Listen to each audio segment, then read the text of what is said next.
Bonjour Mia et Michaela, c'est votre maman, votre belle petite maman qui pense à vous.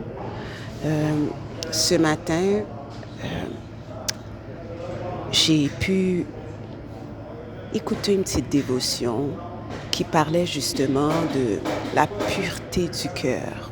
Le cœur pur, le cœur, ca- le cœur intentionnel. Qu'est-ce que ça veut dire? C'est que comme je vous avais dit la semaine passée, le cœur est le cœur spirituel, c'est le cœur qui, où il y a la personnalité, les traits de personnalité. Il y a la volonté, on y retrouve la volonté. Et la parole nous encourage à garder nos cœurs parce que nous avons des ennemis du cœur. Je vous avais dit le monde et ses aspirations. Il y a l'ennemi également. Il y a aussi le Seigneur qui veut notre cœur. Parce que en ayant notre cœur, il peut nous transformer de plus en plus selon son caractère. Parce que parfois on se dit, mais comment je peux faire pour ressembler à Christ? Comment faire pour ressembler à Christ? C'est tout d'abord en lisant la parole. Parce que cette parole-là a un effet thérapeutique en nous. Elle a un effet au niveau de notre âme, de notre corps, de nos pensées. Hein?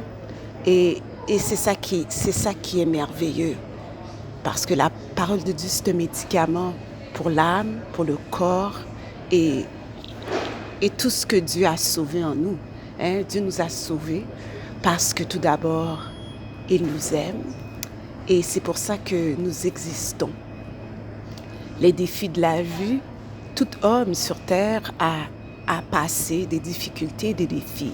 Certains, c'est plus ardu que d'autres, mais de là, on est appelé à nous tourner vers qui? Vers notre Créateur, à nous tourner vers la source de toutes choses.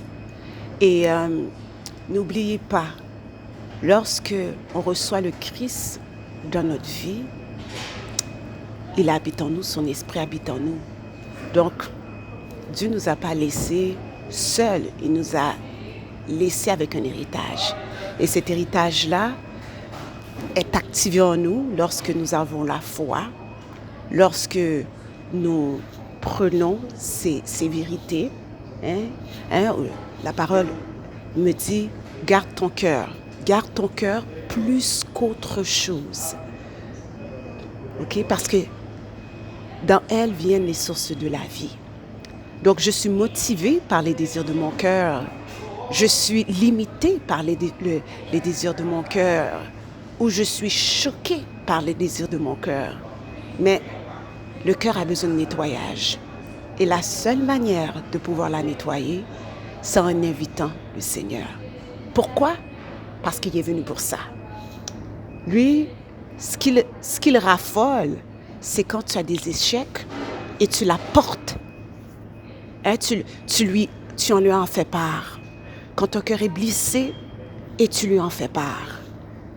Hein, quand tu as des manquements, tu as manqué ton coup, lui, il prend plaisir à cela.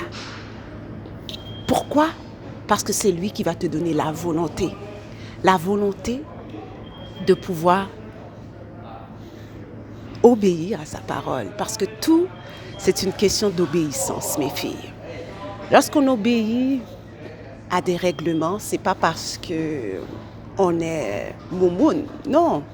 C'est parce que c'est la bonne manière de faire les choses.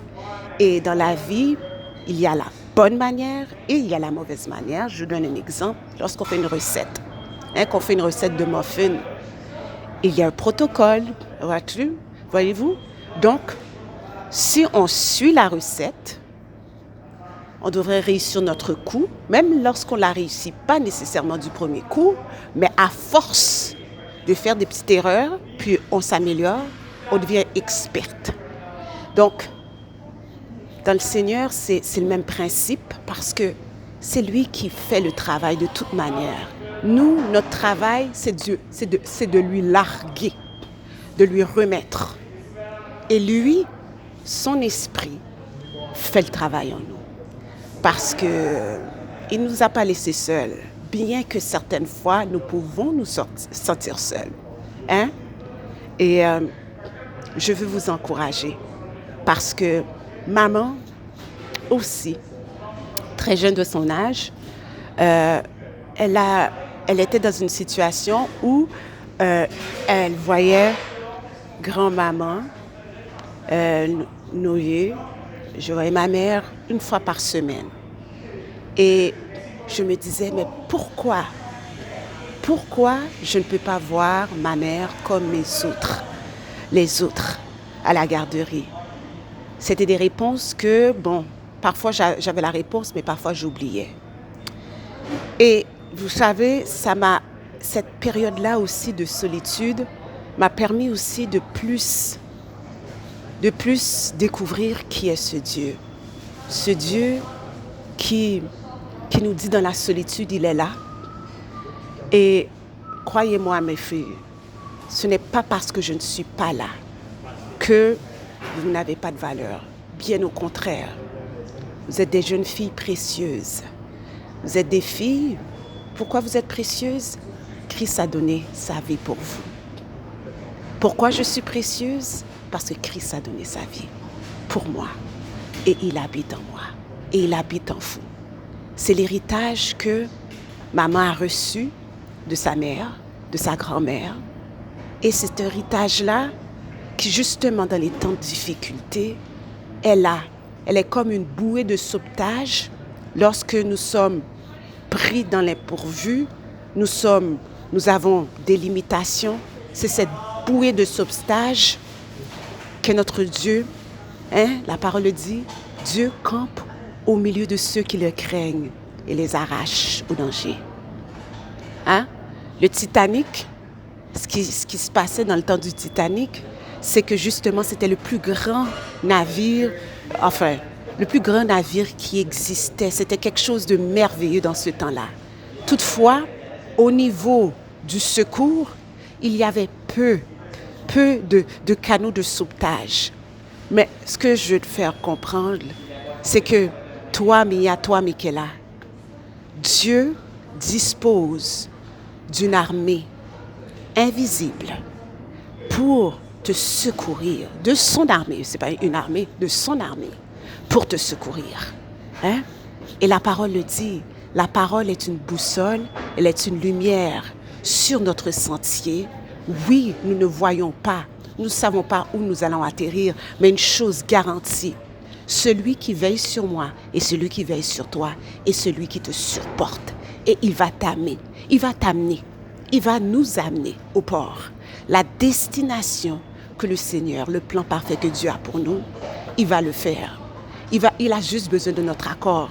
Il s'occupe du reste, mes belles filles. Donc, j'espère que maman a été concrète. J'espère que maman a su booster un petit peu votre intérieur parce que maman croit en toi, elle croit en tes capacités. Elle croit aussi en Dieu, même si cette foi, même s'il y a des doutes qui viennent. Mais j'ose croire, mes belles filles, que le Seigneur agit, il est à l'œuvre. Il ne m'a jamais abandonnée. Bien que parfois, je vous dis, on peut se sentir abandonné parce que c'est une perception. Mais ce qui est en toi est plus fort que ce qui est dehors. Oui.